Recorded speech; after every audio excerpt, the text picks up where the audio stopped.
بسم اللہ الرحمن الرحیم۔ السلام علیکم۔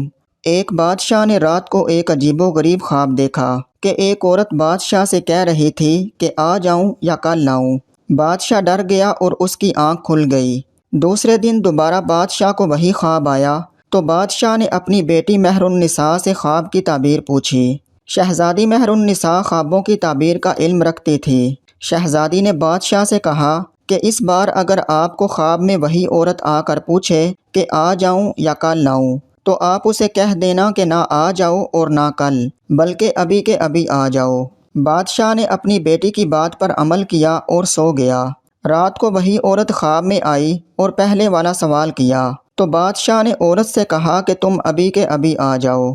یہ سن کر عورت مسکرائی اور غائب ہو گئی۔ صبح بادشاہ جیسے ہی نیند سے بیدار ہوا تو ایک درباری نے بادشاہ کو اطلاع دی کہ پڑوسی ملک کے بادشاہ نے ہمارے ملک پر حملہ کر دیا ہے۔ بادشاہ نے فوراً اپنی افواج کو حکم دیا کہ جنگ کے لیے تیاری کی جائے، مگر دشمن افواج نے اچانک حملہ کر دیا تھا، اس لیے ان کے حملے کا جواب دینا اتنا آسان نہ تھا اور بادشاہ کی فوج کو پسپائی اختیار کرنا پڑی۔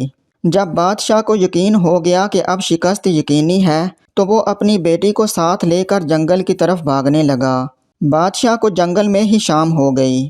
بھاگ بھاگ کر شہزادی کے پاؤں میں چھالے پڑ گئے۔ جنگل کے باہر بادشاہ کو ایک گھر نظر آیا تو بادشاہ گھر کی طرف روانہ ہوا۔ بادشاہ نے جب دروازے پر دستک دی تو باہر ایک آدمی آیا جو بادشاہ کے دربار کی وزارت کر چکا تھا۔ اس نے بادشاہ کو پہچان لیا۔ بادشاہ نے وزیر کو سب بتایا تو وزیر نے کہا کہ آپ جتنے دن چاہیں میرے گھر میں رہ سکتے ہیں، کیونکہ آپ کے میرے اوپر بہت سارے احسانات ہیں اور آپ کی خدمت کر کے مجھے بہت اچھا محسوس ہوگا۔ رات ہوئی تو بادشاہ کو وزیر اور اس کی بیوی کی باتوں کی آواز آئی۔ وزیر اپنی بیوی سے کہہ رہا تھا کہ یہ مصیبت اب پتہ نہیں کتنے دن ہمارے گھر رہے گی۔ اب یہ بادشاہ نہیں بلکہ فقیر بن چکا ہے۔ بادشاہ نے وزیر کی یہ بات سنی تو اسے بہت افسوس ہوا اور صبح ہوتے ہی شہزادی کو ساتھ لے کر وزیر کے گھر سے نکل گیا۔ وزیر نے روکنا چاہا تو بادشاہ نے کہا کہ میں آپ کی مہمان نوازی سے کافی متاثر ہو چکا ہوں، اب مزید آپ کو تکلیف نہیں دینا چاہتا۔ بادشاہ آگے بڑھا تو سرحد کے پار ایک چھوٹی سی ریاست میں داخل ہوا۔ اس ریاست کے نواب نے بادشاہ کو دیکھا تو بہت خوش ہوا۔ وہ نواب بادشاہ کا پرانا دوست تھا۔ جب اسے حقیقت کا پتہ چلا تو اسے بہت دکھ ہوا۔ نواب بادشاہ کو اپنے گھر لے آیا اور پہلے ہی رات نواب کی بیوی مر گئی۔ نواب ایک عامل کو اپنے گھر لے آیا تو عامل نے اپنے عمل سے نواب کو بتایا کہ جو مہمان آپ کے گھر ٹھہرے ہیں یہ آپ کے لیے منحوس ہیں۔ بادشاہ نے جب یہ سنا تو چپکے سے نواب کے گھر سے بھی روانہ ہو گیا۔ بادشاہ کو اپنے محل کی عیش و عشرت بہت یاد آ رہی تھی۔ آگے جا کر بادشاہ کی نظر ایک محل پر پڑی۔ بادشاہ کو یہ جگہ کچھ جانی پہچانی سی لگی۔ اچانک بادشاہ کو یاد آیا کہ یہ تو میرے داماد کا گھر ہے جہاں بادشاہ نے اپنی بڑی بیٹی کی شادی کی تھی۔ جب بیٹی نے اپنے باپ اور بہن کو اس حالت میں دیکھا تو بہت روئی اور ان کو اندر لے گئی۔ تھکا ہارا بادشاہ جب سونے لگا تو اس کی نظر چھت پر لگے ایک سونے کے فانوس پر پڑی۔ جب اس نے غور سے دیکھا تو فانوس کو ایک دیمک نما کیڑا کھا رہا تھا۔ بادشاہ جلدی سے اٹھ کر بیٹھ گیا کہ کہیں فانوس میرے اوپر ہی نہ آ جائے۔ دیواروں پر غور کیا تو ادھر بھی کیڑے تھے جو کمرے میں موجود ہر چیز کو دیمک کی طرح چاٹ رہے تھے۔ بادشاہ نے شہزادی مہر النساء کو نیند سے بیدار کیا اور اس سے کہا کہ میں اپنی نحوست اپنی بیٹی کے گھر نہیں پھیلا سکتا، تم ادھر ٹھہر جاؤ، میں کہیں اور چلا جاتا ہوں۔